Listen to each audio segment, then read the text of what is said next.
ನಮಸ್ತೆ ವೀಕ್ಷಕರೇ, ನಿಜ ಅಡುಗೆ ಚಾನಲ್ಗೆ ನಿಮಗೆಲ್ಲರಿಗೂ ಸ್ವಾಗತ.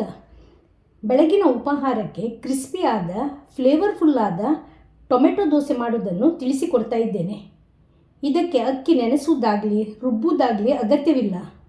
ತುಂಬ ಕಡಿಮೆ ಸಮಯದಲ್ಲಿ ಕಡಿಮೆ ಪದಾರ್ಥವನ್ನು ಉಪಯೋಗಿಸಿ ರೆಡಿಯಾಗುವಂತಹ ಸೂಪರ್ ಟೇಸ್ಟಿ ಬ್ರೇಕ್ಫಾಸ್ಟ್ ಇದು. ಕೇವಲ 10 ನಿಮಿಷದಲ್ಲಿ ಇದನ್ನು ರೆಡಿ ಮಾಡಬಹುದು. ಗಡಿಬಿಡಿಯ ದಿನಗಳಲ್ಲಿ ಅಕ್ಕಿ ಬೇಳೆ ನೆನೆಸದೇ ಇರುವ ಸಮಯದಲ್ಲಿ ಈ ರೀತಿ ಸುಲಭವಾದ ಇನ್ಸ್ಟೆಂಟ್ ಆದ ಹಾಗೂ ಗರಿಗರಿಯಾದ ಬ್ರೇಕ್ಫಾಸ್ಟನ್ನು ತಯಾರಿಸಬಹುದು. ಟ್ರೈ ಮಾಡಿ ನೋಡಿ. ಬನ್ನಿ ಮಾಡುವ ವಿಧಾನ ನೋಡೋಣ. ಇವಾಗ ಈ ಇನ್ಸ್ಟೆಂಟ್ ಟೊಮೆಟೊ ದೋಸೆಗೆ ಕೆಲವು ಇಂಗ್ರೀಡಿಯೆಂಟ್ಸನ್ನು ಇಲ್ಲಿ ತೆಗೆದಿಟ್ಟಿದ್ದೇನೆ. 2 ಟೊಮೆಟೊ ರಫ್ ಆಗಿ ತುಂಡು ಮಾಡಿದ್ದು, 1 ಸ್ಪೂನಷ್ಟು ಜೀರಿಗೆ, 1 ಇಂಚಷ್ಟು ಶುಂಠಿ ತುಂಡು ಹಾಗೂ 2 ಬ್ಯಾಡಗಿ ಮೆಣಸು.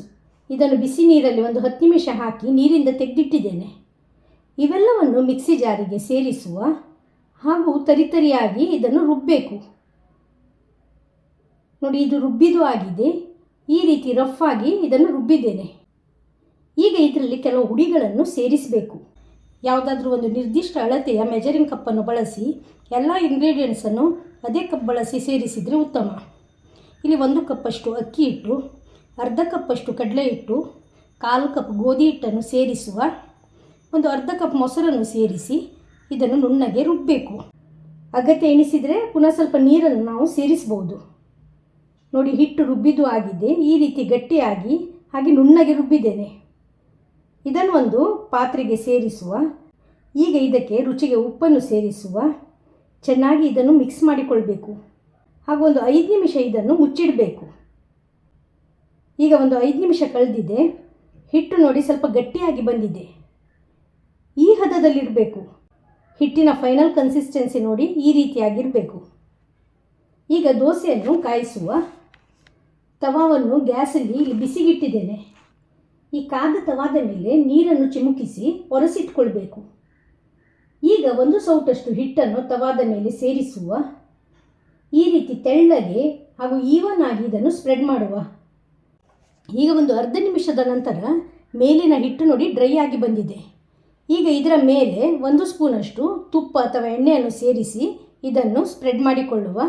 ಈ ರೀತಿ ಬ್ರಷಿಂದ ಇದನ್ನು ಸ್ಪ್ರೆಡ್ ಮಾಡಿಕೊಳ್ಬೇಕು. ಇದನ್ನು ಮೀಡಿಯಂ ಉರಿಯಲ್ಲಿ ಹದವಾಗಿ ಕಾಯಿಸಬೇಕು.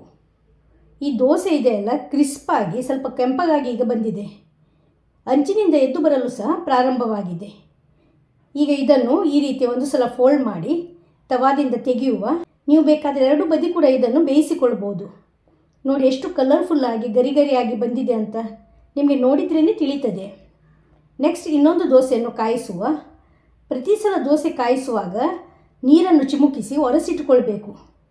ಈ ರೀತಿ ಮಾಡುವುದರಿಂದ ದೋಸೆ ಕೆಂಪಗಾಗಿ ಹಾಗೂ ಹದವಾಗಿ ಬೇಯ್ತದೆ. ಈಗ ದೋಸೆ ಹಿಟ್ಟನ್ನು ಹೊಯ್ದಾದ ಮೇಲೆ ಮೇಲಿಂದ ತುಪ್ಪವನ್ನು ಸವರುವ. ಹದವಾದ ಉರಿಯಲ್ಲಿ ಕೆಂಪಗೆ ಕಾಯಿಸುವ. ಯಾವಾಗ ಅಂಚಿಂದ ಎದ್ದು ಬರ್ತದೆ ಹಾಗೂ ಕಲರ್ ಚೇಂಜ್ ಆಗ್ತದೆ ನೋಡಿ, ಆಗ ಈ ರೀತಿ ಫೋಲ್ಡ್ ಮಾಡಿ ತವಾದಿಂದ ತೆಗಿಬೇಕು. ನೋಡಿ, ಸೂಪರ್ ಟೇಸ್ಟಿಯಾದ ಕ್ರಿಸ್ಪಿಯಾದ ಟೊಮೆಟೊ ದೋಸೆಯಲ್ಲಿ ರೆಡಿ ಆಯಿತು. ಬೆಳಗಿನ ಬ್ರೇಕ್ಫಾಸ್ಟ್ಗೆ ಇದು ಹೇಳಿದಂಥ ತಿನಿಸು. ನಾವು ಅಕ್ಕಿ ಬೇಳೆ ನೆನೆಸಲು ಮರೆತಾಗ ಈ ರೀತಿ ಕೇವಲ ಒಂದು 10 ನಿಮಿಷದಲ್ಲಿ ಈ ಇನ್ಸ್ಟೆಂಟ್ ಆದ ದೋಸೆಯನ್ನು ಮಾಡಬಹುದು. ತುಂಬ ಕಡಿಮೆ ಸಮಯದಲ್ಲಿ ಇದನ್ನು ತಯಾರಿಸಬಹುದು.